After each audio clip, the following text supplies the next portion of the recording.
Ambalma Sheriff la télé flebo malikono ani maliko kami wala nyuma don folike kanye shaw kilengeli mbela jeli ma force gorola ama fonga ko bismillah ko jabaran so maliko Sheriff la TV duni bamananga kuna funi ale kene o dayelen toy kuna funi damnana amita ba mako sigida gali ale konnana ka ina folla dala kula o delika ke chugamina an silamɛya dɛmɛtɔn ansar abulu fara min bɛ bulu ka sombugukaw fɛ no bɛ Bamako sigida fɔlɔ kɔnɔna na komite ansar din de bulu ka sombugu olu ye u ka laada latimɛ kokura no de ka jilidi kɛnɛ basigi ɲinanta baaraw o bi do hukumu mun kɔnɔna na o de an fana karamɔgɔ Seyidi Sheriff Ousmane Madani Haidara ale ka bangeni san kunbɛ ɲaɲanu ni o ye 12 mai o baaraw kadara kɔnɔna de do kɛnɛ in yɛrɛ sigira u fɛ ka bɛn ni kari tɛmɛnen mai kalo tile 24 san 2026 u jabala la bulu ka sombugukaw fɛ no Bamako sigida gali kɔnɔna na Sheriff la jabaran so ala Amadou Kamara anim ko de tunu yan sama mununa hanga jekulu sheria ɲɔgɔn fɛ Silamɛya dɛmɛtɔ ansaru ka komite ba min bɛ bulka sombugukaw fɛ ni no Bamako sigida galela lada do u bolo san o san u bɛ joli di bala bɛn ɲinanta a kɛra ka bɛn ni 12 mai no bɛnna Mali alisilame ɲɛmɔgɔw ka tɔnba Haut Conseil Islamique du Mali ma ɲɛma Mali alisilame diinɛ ɲɛmɔgɔw ka fara ɲɔgɔn ka jɛkuluba Groupement des leaders spirituels musulmans du Mali ma ɲɛma silamɛya dɛmɛtɔ ansaru ɲɛjɛwɔrɔ a Seyida Sheriff Ousmane Madani Haidara ka san 71 nisɔndiya munyamunyaw ye ani sɔgadi bi ka sababu kɛ jumɛn ye an fa n'an karamɔgɔ a Seyid Sheriff Ousmane Madani Haidara an b'ale ka san 71 na an b'o hukumu kɔnɔna de la an b'o nisɔndiya la an ka nisɔndiya an y'a don hukumu kɔnɔ o ye jolidi hukumu ye bon ka bɛn ni bi ye n'Ala sɔnna komite ansar dini minnu bɛ Bugkasomugu la a cɛ ani muso denmisɛnnin ni mɔgɔkɔrɔba an bɛɛ bɔra ka jolidi kɛ bi tiɲɛ yɛrɛ la an nisɔndiyalen don o hukumu kɔnɔna na n'i y'a jateminɛ an karamɔgɔ ale sara t'an bolo n'i y'a dan an kelen kelen ma bi an bɛɛ bɛ san dɔɔni bɔ an si la k'o fara an karamɔgɔ si kan walasa a ka se ka san camanba sɔrɔ mais o se t'an ye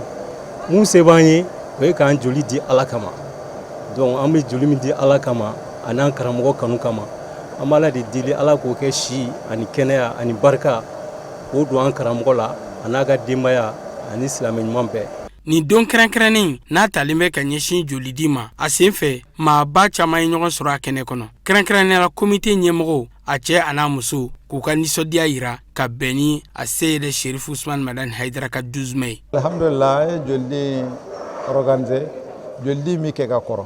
mais sen nata an y'o bila karamɔgɔ ka anniversaire hukumu de kɔnɔ an ye wele bila mɔgɔ min sera ka se yan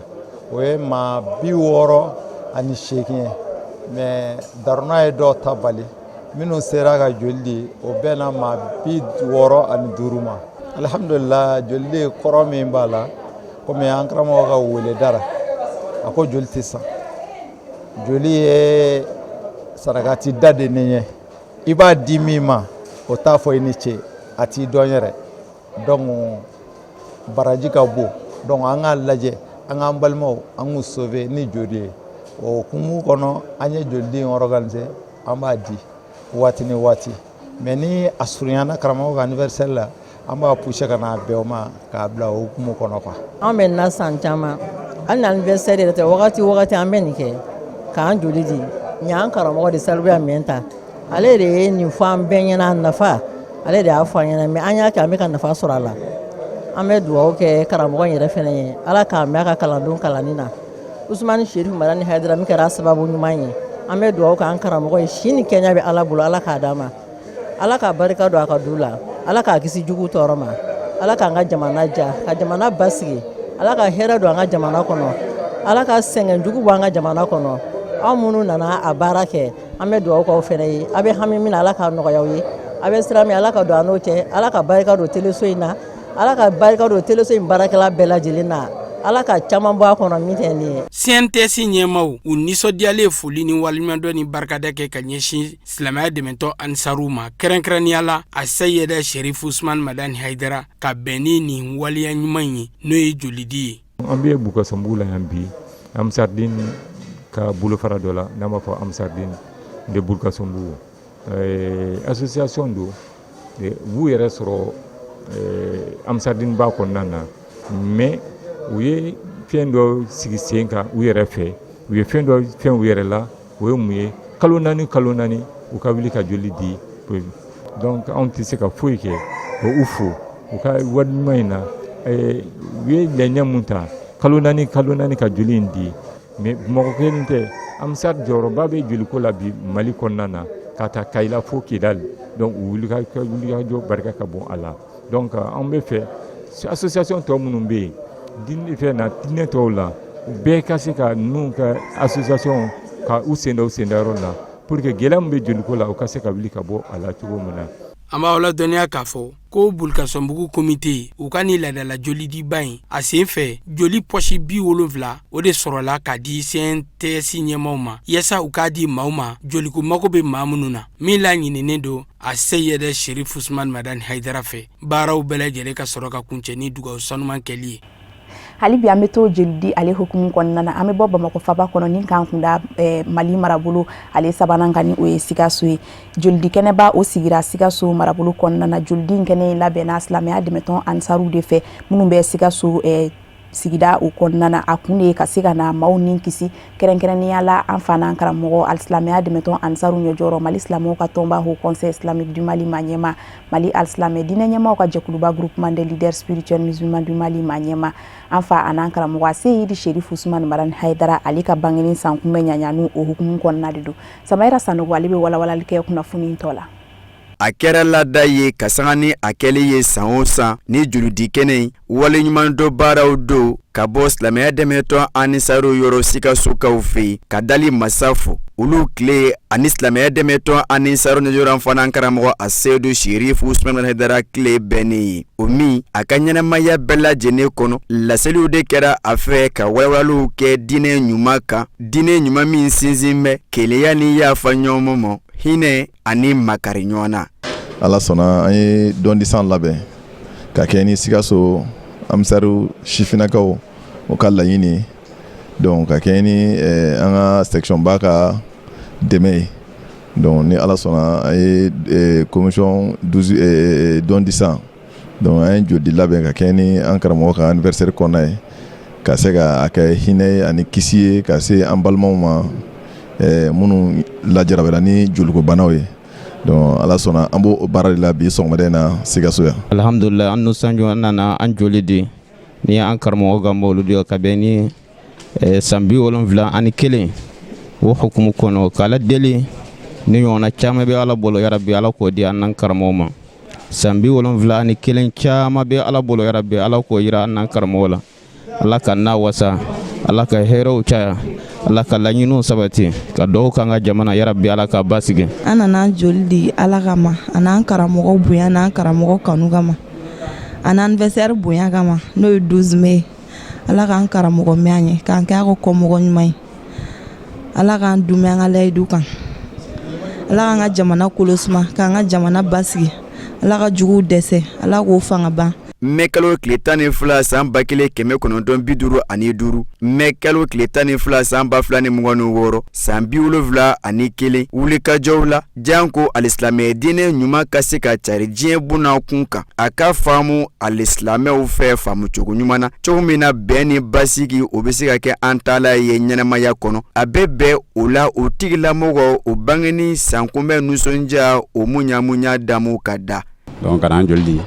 Ala taala kama anan karamɔgɔ bonya na ka denbaya bonya kama nisɔndiya min b'an na o ye karamɔgɔ bangeli dan foyi to nisɔndiya la voilà o nisɔndiya kelen de y'anw sama ka se yan donc kana joli di parce que joli di ye fɛn ye n'i ye joli di a bɛ kɛ sababu ye ka ni caman de kisi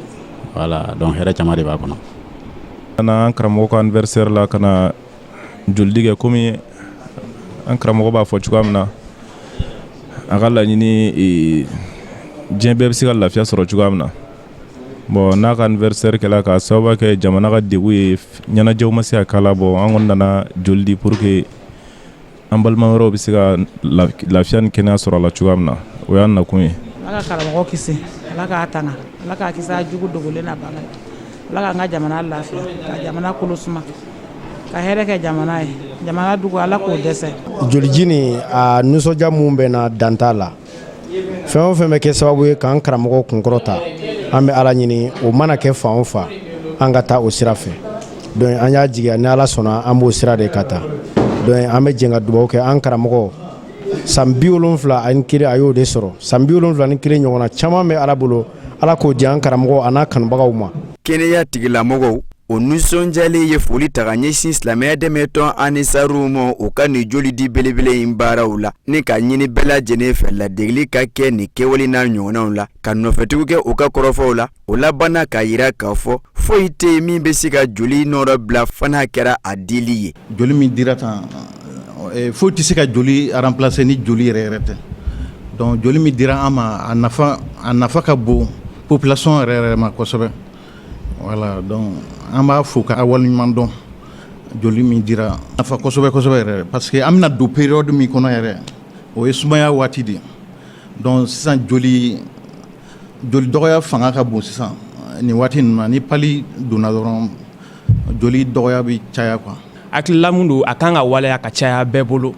nin n'a ɲɔgɔnnaw hakililaw ninnu ye dɛmɛw ye minnu tano tɛ se ka sɔrɔ sara tɛ dɛmɛ minnu na dan tɛ dɛmɛ minnu na ka joli di I mɔgɔ ɲɔgɔn ma a bila I kunna ko e ye nin dɔ de kisi ni mun tun bɛ nimakara la donc waliyaw de don a kan ka ta ka caya tɔn fɛ nin n'a ɲɔgɔnnaw donc nin kan ka kɛ misali ye bɛɛ de ma halisa an bɛ tɔn ɲɛmɔgɔ fo k'a waleɲuman dɔn a ka nin waliya in na kanubagaw fana ka fo u ka waliya la. San 71 Mali silamɛtɔn ka fara ɲɔgɔn tɔnba o conseil islamique du Mali ma ɲɛma an fana karamɔgɔ a Seydu Sherif Usman Haidara a bɛ wuli ka jɔw la ka laseliw kɛ alisilamɛ diinɛ ɲuman kan min sinsin bɛ yafa ɲɔgɔnma ni kelenya kan fo ka se sigiɲɔgɔnya ɲuman ani hinɛ yakubali ani ɲɔgɔn cɛ. San 71 bani bɛ wuli ka jɔw la dali masa ka diinɛ ɲuman laseli la maanifinw mɔ diɲɛ kuru kara kɔnɔna na. San 71 ɲɔgɔn caman bɛ dali masa bolo an b'a ɲini a fɛ a ko ɲɔgɔn caman di an fana karamɔgɔ a Seydu Sherif Usman Haidara mɔ. Ali bi an bɛ to Sikasokaw fɛ yen nɔ ka sanga ni karamɔgɔ Haidara ka bangeni san kunbɛn ye ni o ye 12 mai min bɛ ɲɛnɛmaya san o san silamɛya dɛmɛtɔn Anisaru n'u kanubagaw fɛ o hukumu kɔnɔna na Sikaso Anisaru y'a kanu i n'a fɔ ladalakulaw b'a kɛ cogo min na san o san ka se k'u bolo fa k'a to min bɛ tali kɛ dɛmɛw la balow b'o la o n'a ɲɔgɔnna caman wɛrɛw k'o ta k'o di maaw ma minnu jiginna ka bɛn nin don kofɔlen ma a n'o kɔfɛ sebati maa minnu ye u ye dun ka taa a caman ta k'a di olu ma yaasa k'o kɛ nisɔndiya ye ka sanga ni karamɔgɔ Haidara ka bangeni san kunbɛn ɲaɲalu ye. Sherifula Jabaramuso tɔgɔ da hali bi Samayira Sanogo ale bɛ ɲɛfɔli k'a tɔ la. Ka sangani ni kɛnɛ in ye silamɛya dɛmɛtɔn Anisaru ka bɔ Sikaso kɔnɔ u b'a la ka nisɔndiya de nati ka ɲɛsin maa caman ma madama minnu ye denkɔrɔw sɔrɔ ka bɛn ni mɛkalo tile 12 don ye fo ka se maa wɛrɛw ma ka sangani lajalifɛnw caman talen ye ka di o ma o ni dala dumuni a baaraw kɛra silamɛya dɛmɛtɔn Anisaru jabala la Sikaso kɔnɔ a bɛ don hali bi zamzami y'u bangeni san kunbɛn o ɲɛɲɛliw de kɔnɔna na. An karamɔgɔ Seydu Sherif Usman Madani Haidara ale ka anniversaire hukumu kɔnɔna de don an b'o kɛnɛ de kan ka kɛɲɛ ni laɲini ye n'o ye an karamɔgɔ yɛrɛ ka hakili ɲumanya ye jamana bɛ waati min na ko an ka kow kɛ dɛmɛ ka ɲɛsin an balimaw ma ni Ala sɔnna an fana b'o dɛmɛ kɛnɛ de kan ni Ala sɔnna nisɔndiya don mais nisɔndiya mun don danbe ɲinɛn t'a la a t'i n'a fɔ waati tɔ ta ka kɛɲɛ ni karamɔgɔ yɛrɛ ka faamu ye ka ɲɛsin diɲɛ ma ka ɲɛsin an ka faamaw ma ka yira k'a fɔ fɛn min ye an ka fanga sɔrɔ ani fɛn min ye jamana sɔrɔ ko an bɛɛ jɛ de don vraiment ko ale fɛnɛ bi a nisɔngoya jira wa a b'a ɲini a ka tɔndenw bɛɛ fɛ bɛɛ ka a nisɔngoya jira donc o de kama an bɛ ka baara kɛ ka dan limite dɔ kɔnɔ ɲinɛ limite mun ani tɔw tɛ kelen. O kɛtɔ ka ɲɔgɔn falen kɔrɔfɔw la maa minnu ye kumaw ta o nisɔndiyalen ye a yira k'a fɔ olu nimisi wasara ni kɛnɛ in sigili ye ko baw n'a bɛ fɛn yira o de ye olu ka kanu ye ka yira ka ɲɛsin Mali silamɛtɔn ka fara ɲɔgɔn tɔnba o conseil islamique du Mali ma ɲɛma an fana karamɔgɔ a Seydu Sherif Usman Haidara ma ka sanga ni a bangeni nisɔndiya o san kunbɛn baaraw ye. Sijan ni kɛnɛya ni labanko ɲuman bɛ Ala bolo Ala k'o di an karamɔgɔ ma Ala k'a ka denbaya kisi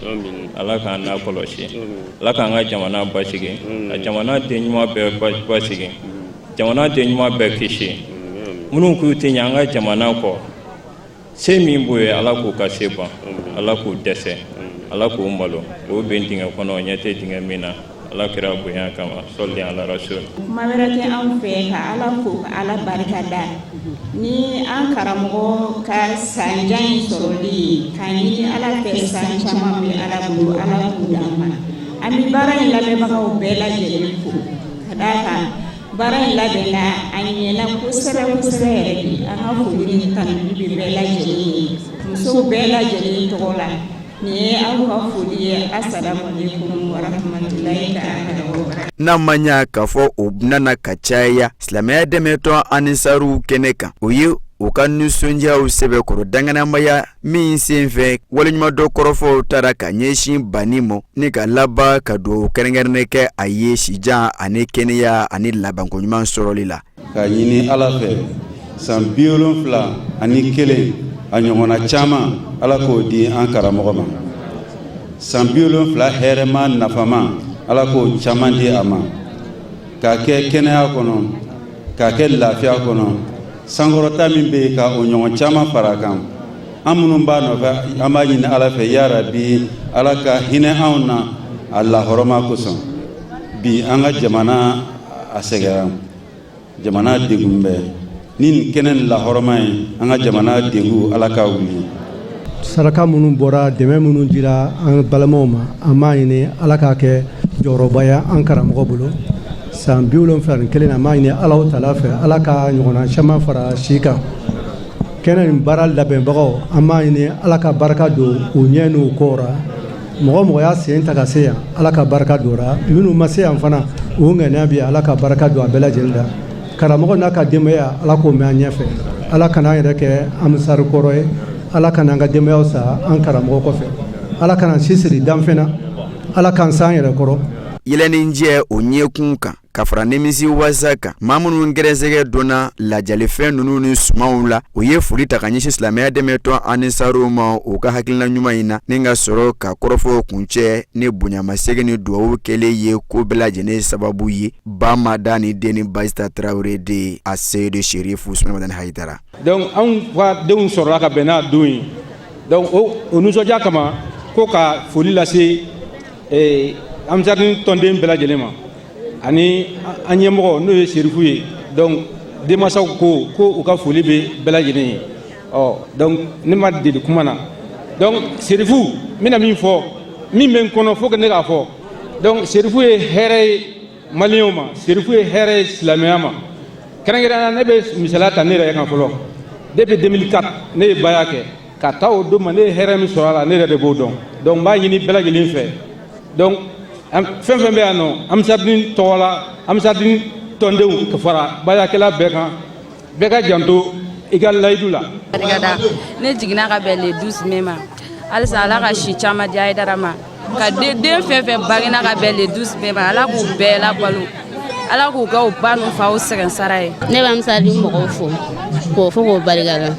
hali bisa Ala k'o bɛn sinsin Ala k'an ɲɛ mɛn Ala ka Sherifu mɛn kɔrɔ Ala ka kabila mɛn kɔrɔ. A baaraw masirila ni serialikanw joliw ye ka ɲɛsin Zamzam y'u ka wulikajɔw ma minnu bɛ kɛ a fɛ walasa ka alisilamɛ diinɛ yakubaya min ko hinɛ ni makari yafaɲɔgɔnmaw ni kelenya kɛnɛ waati la kumaba o de kɛra Zamzam y'u bangani sankunbɛn o gato belebele tigɛli ye fa ka se lajalifɛn ninnu ni dala dumuni ninnu tali ye ka di o tigiw ma. Ni ne fana b'an sɛnsɛn ni k'an kunda diɲɛ fan wɛrɛ kunnafoniw kan min bɛna lase aw ma karamɔgɔ Musa Fɔnba fɛ.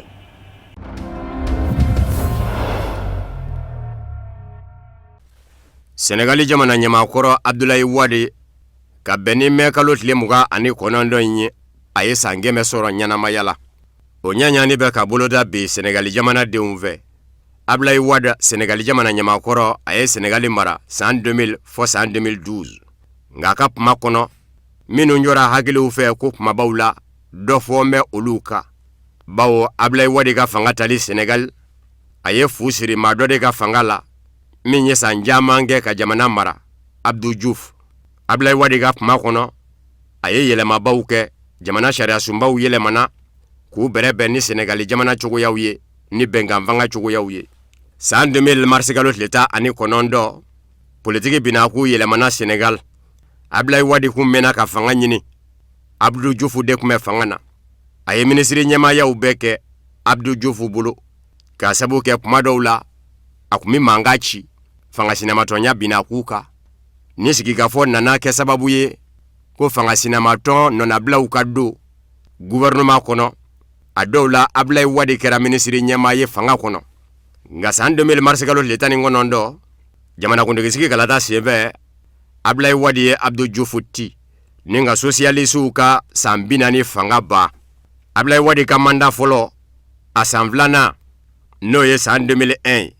aye yelema do jamana sharia sumbala benga vanga tabulu kolu chamando jamana sharia sumba kono amada omo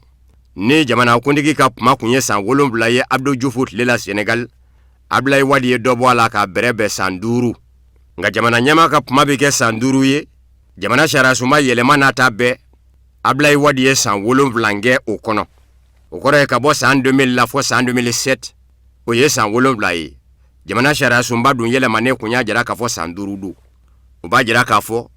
akamanda folo sinde ola san 2007 san wolonvla dafale na ye ikambo asigiyoro nofe o jamana kundigisi galada senve dana ya dara ka Senegal ka denw ve kemekeme sarala biduru ani kelen gori shegi Abdoulaye Wade yere bulu yelema min dona jamana nyama ka pumala ka bo san wolonvla na ka ke san 5 ye ni yo manda folo damine neye san 2000 mingera obikina fo make nga Senegal jamana kono ma chama ngu masigi noye chama ngu bulu aye san wolonvla minge obi jati manda kelefe manga wulila Senegal jamana kono shariatigu be yitafo akuro umaseka be kangelenga nga masomine chamanya jiraka fo ni ko ingwabi sama jamana nyama Abdoulaye Wade ajiaki mandi sharia nyekoro bawo ni yelema dona jamana sharia sumbala kapuma mindi edumo kuma ke folo ni yo ke ko kelenye ife odunga nga ke shin flade kwa bi mandi sharia nyekoro Senegal ka dew nyeru ya yesa ka fo nyana bo chukute ni ngoyino ami faranyo nga sade abina kalata min labe amita sebe koroti kalata sembe fa yere ka jongwala jwala ka fa tira Senegal ka dew nyo deke san 2012 mars kalot le muga ane duru Abdoulaye Wade tira Macky Sall fe kemekeme sarala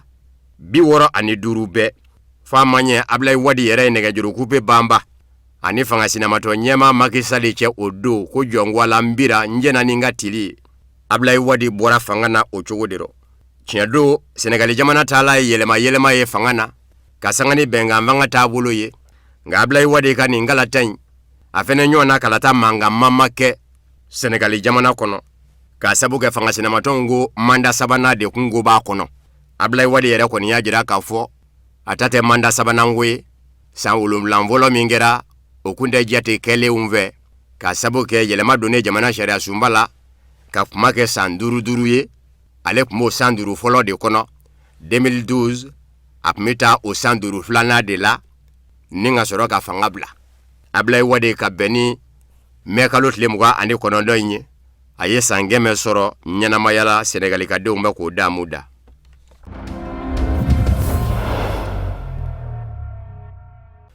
Congo Kinshasa ka ufe ka beni araba mekalot le muga ane wolonvla ye wasablo kono na sebe koro gaja ngumbe ka sabuke jamana nyema Felisa Tshisekedi ka wasade minume wasablo kono ubeka sharia sedo jate mine mblara kana du mo jamana nyema fe ko ka laje furuba kalata kalabe jamana kono du na taula jamana sharia sumba mimeka jamana labara sharia sembe sharia sena odo ni bima ya kechugotita Congo Kinshasa yelema ka do uro araba fangasina matong minungume wasadeuna wasablo kono uyeda tangabo kukani soku ya jira bao usirambe jamana nyama Felisa Tshisekedi manda sabanango kuma mimbe sena akunga ningana nake obara nu dondoi fangasina matonga faranyonga jekulu mimbe wasablo kono ensemble et allié wasade undokola Christian Mwando ye kumata yani anato nyonga bo akwa manga dakado Nigeria sendajira lela jamana nyemo fe wasablo deuna ka foko do nataula ko furuba kala takalla be Congo Kinshasa yelema ka se ka do jamana sharia suma sharia se dowla ko hagle bi se ka do yoro soro aro chugo me ka jamana fangele to jamana jugu bulu ko Congo Kinshasa kore ya va fe Mamoudou Lenjakulu inafo M23 ubeka kore ya va dugu bela jele mine jamana de me jamana dena oteka seka hali munyugo manyaka keble lakana balia ya sababu ye ko politiki nasara fe ko bendate hakili maya yere la amanga yere daka doni no yere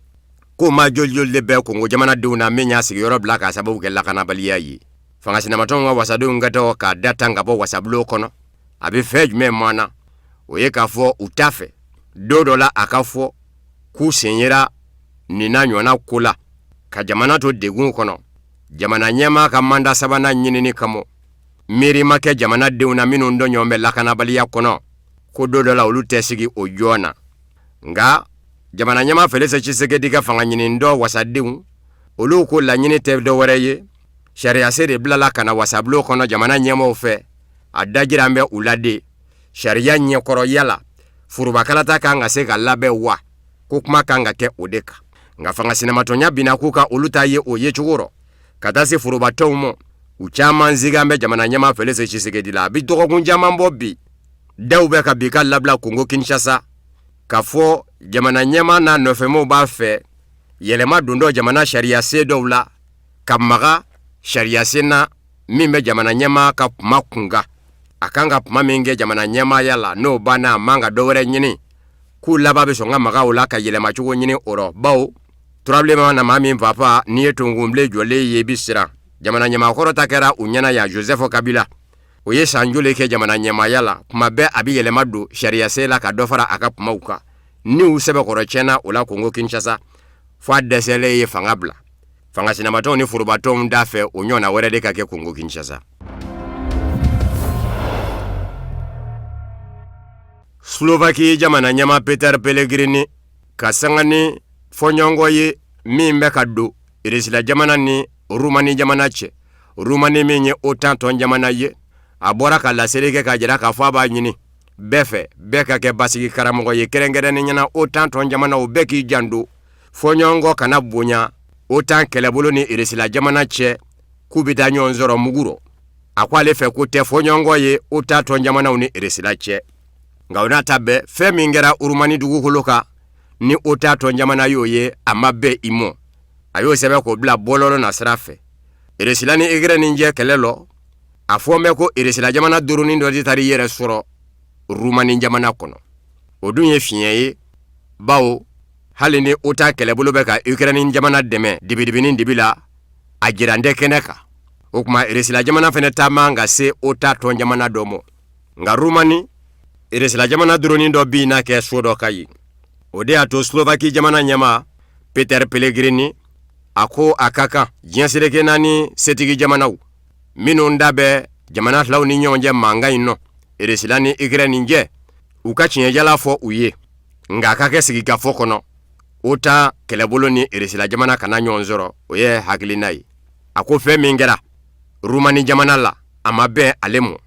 wabajira Rumani jamana de unaka fo anu be nyombe dusuku ngami ino ko ngale fe minye kuro oye ka fo bi akaka ota jamana ukoro yamva ne irisila bo fafe ukala je ka yengorodu lakana na srafe akwa yere ka jamana no Slovakie akadaye ukakoro yamva danjeu no kasuru irisilala ukasebe koro lakana Rumani nga uyeresa kukaniso kuya jira kafo ko imabe umo irisilala sigide nzomimbe Rumani ndugula ko Constanta no ye consulae ya jira kafo bidatugu irisilala sigide mimba kono no ye consul generalier ya jira kafo ofene mamugu kele mafuruko kono ufeisa ubise kuka jamana bla korofo mena kabo Rumani jamana nyama de dani oye niko sordani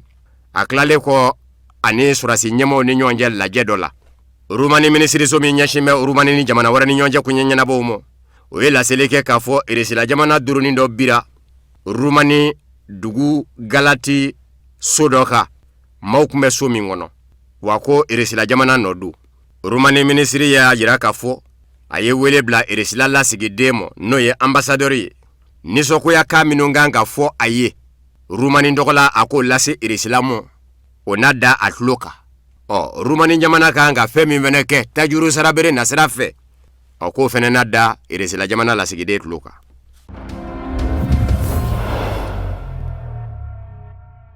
Amerika jamana kono Todd Blanche ni oye jamana tokola kiri nyama ye aye la seleke kafo Amerika jamana na fere bela jeleke meme se kato Cuba jamana nyama koro General Raul Castro na shibe sambi konondo anisa nani nabi a kana jɔ Ameriki jamana kiiri bulon la ni ka kiiri k'a sabu kɛ a ka kokolongelenw ye. Todd Blanche jamana tɔgɔla kiiri ɲɛma a ko mago de jɔn bɛ Cuba jamana ɲɛmakɔrɔ Raul Castro la a ka ye Ameriki dugukolo kan k'a ka kokolongelen jaabi. Wa ko Ameriki jamana na fɛɛrɛ bɛɛ lajɛlen kɛ ka Raul Castro lana Ameriki dugukolo kan. A ye kɔrɔfɔ lase Ameriki jamana jabaraninso min na o ye Fox News ye. A sen bɛ a y'i da se Venezuela jamana ɲɛma Nicolas Maduro minɛ cogo mɔ Ameriki jamana surasiya fɛ ni ka nana ye Ameriki. A ko kan ka kɛ bolomada yɔrɔ ye bɛɛ lajɛlen bolo ni Ameriki jamana ko k'a b'a kɛ. A ko nka ko laɲini tɛ dɔwɛrɛ ye dɛ, k'i minɛ ka n'i jɔ kiiri ɲɛmaw ɲɛkɔrɔ Ameriki dugukolo kan i ye kokolo min ye Ameriki jamana den dɔ la. Ameriki jamana kiiriko minisiriso o kɛn bɛ ka jaki ɲɛsin Cuba jamana ɲɛmakɔrɔ Raul Castro mɔ k'a fɔ a ye Ameriki jamana den 4 bɔnɛ u ni na. Cuba jamana surasiya kɛtɔ ka pangurunfilan bun. Jaki in a bɛ tali kɛ san 1996 de la. Cuba jamana kɛlɛkɛ pangurun u ye pangurunfila ye sani dugu cɛ. Pangurun minnu ye Ameriki jamana jɛkulu dɔ ka pangurun ye. Cuba jamana denw minnu siranna Cuba fanga ɲɛ ni fanga sinamatɔw kun don n'u ni fanga ma se ka ɲɛ sigila Cuba. N'u bɔra ka t'u yɛrɛ sɔrɔ Ameriki kalifa na sira fɛ ni Ameriki jamana ye lakodɔn sɛbɛn di u ma k'u kɛ Ameriki jamana denw ye. Olu de kun bɛ nin pangurun ninnu kɛ ka munumunu zalo kɛ Ameriki ni Cuba furanjɛrɔ. Jango u toɲɔgɔn minnu bɛ k'u yɛrɛ ɲini Cuba fanga na n'u ye kwaji minɛ. Bawo kwaji de bɛ Cuba ni Ameriki cɛ. U bɛ se ka ɲɛ olu mɔ ni k'u kisi cogo ɲini k'u ladon Ameriki. O panguru fila ninnu de pɛtɛtɔ bonna Cuba sanfɛ kɛlɛcɛw fɛ ni ka maa 4 ni tiɲɛ u rɔ. Donald Trump ka fanga de n'a mɛ o ko k'a wuli bi ko fɔ Cuba jamana ɲɛmakɔrɔ Raul Castro ka kiiri o kunkɔrɔ. Bawo k'a donni kama a kuma kɛ jamana ɲɛmaa ye o nka surasiya minisiri kun don. Raul Castro yɛrɛ si bɛ san 94 na bi. Todd Blanche jamana tɔgɔla kiiri ɲɛma Ameriki a ko Cuba jamana ɲɛmakɔrɔ Raul Castro n'a ma se Ameriki dugukolo ka kiiri ɲɛmaw ɲɛkɔrɔ a jarɔ a na se u ɲɛkɔrɔ a koyarɔ.